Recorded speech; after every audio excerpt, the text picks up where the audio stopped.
I'm speaking with Jake Garner, Town Manager of Gander Newfoundland during 911.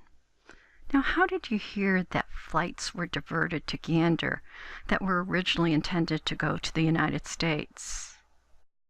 Can you tell us a little? Oh, it's a long time ago, so I'll see how good my memory is. Uh, I guess I'll never forget that morning. I had a meeting in my office early in the morning, and when the meeting was finished, my administrative assistant advised me that the fire chief was there to see me. So the fire chief advised that he had been asked by the airport to put his or the town's fire department on standby. So he said it appears that this was a legitimate emergency because we had talked about it might be the airport exercising their emergency plan.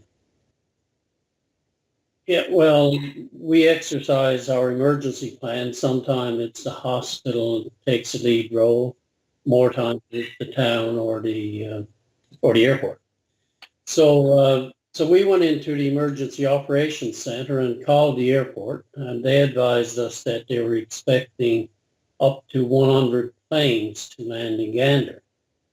So we did a quick calculation. If there was 300 people on each plane, we'd be looking at 30,000 people. And so, but anyway, it was an airport emergency, and we were there to advise them that we were available if they needed our assistance. So that's how we found out about the place.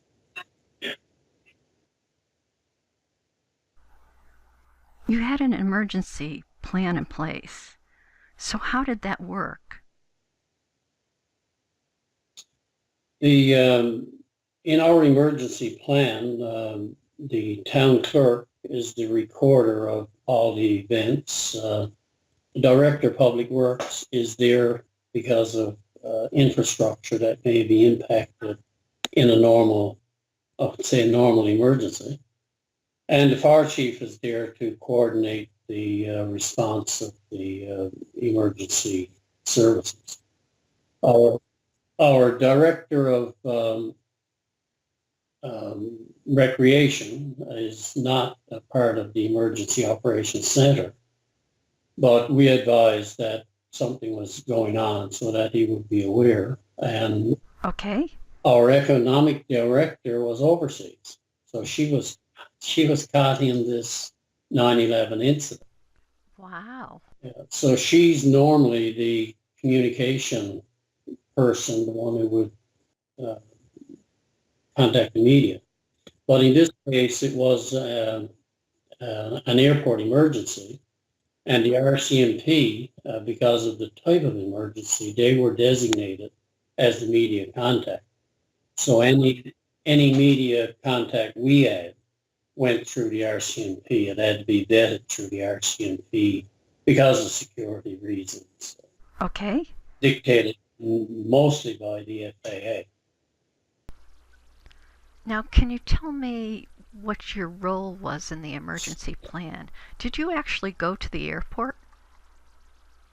No, as part of my role as town manager, I'm the coordinator of our emergency plan. That entails ensuring that it's kept up to date, exercised, and in the event of an emergency, I would chair the meeting of the emergency operations center. We did send our fire inspector to the airport so that we would have a direct contact at the airport. Okay. Is the airport a part of local government? No, the airport is a national airport, and they're operated by their own board. How did you coordinate with nonprofits? No, what our emergency plan, we brought in government agencies and private agencies that we felt would be necessary to react to the emergency. And that included public health, the telephone company, human resources, which included social services. How did you provide food and shelter? That was done through when we did receive the request from the airport. They asked us to assist them in the accommodations, transportation, and feeding. So, that was done through the social services. They set up the emergency centers in the schools and wherever we could find lodging. And a lot of the food came from, in the beginning, came from volunteers. So we set up, we had a coordinator. The Salvation Army did the coordination of supply. And we set up our recreation, the community center, our arena, which had the ice on it at the time. So the director of recreation, he was the one who,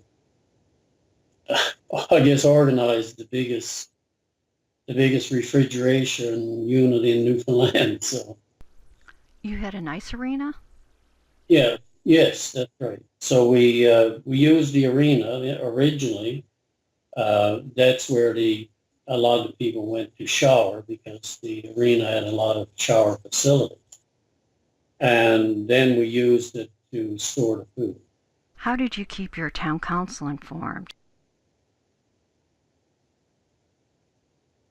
Town council, we called a meeting after the emergency operation center, after we had determined that we needed the state of emergency call, because we didn't think we could handle it with our resources. Okay. We didn't think that we could handle this feeding and accommodation of 6,800 people with our resources. So we declared a state of emergency so that we could avail of the Emergency Act provisions. So we called a meeting of council. I think it was around mid-afternoon, and they declared the state of emergency. Other than that, we had very little contact with the council because we got our authority from the Emergency Preparedness Act. Some of the councillors were involved in assisting as volunteers out in the community. But, if they had specific questions, they would come to the Emergency Operations Center and we would address them. But council was not addressed, as a body other than that one meeting. Thank you, Jake Turner, Town Manager of Gander, Newfoundland, for assisting the people of the United States, representing the people of Canada, and serving the public administration profession. I'm Carolyn Ball. Okay. We'll talk to you later sometime.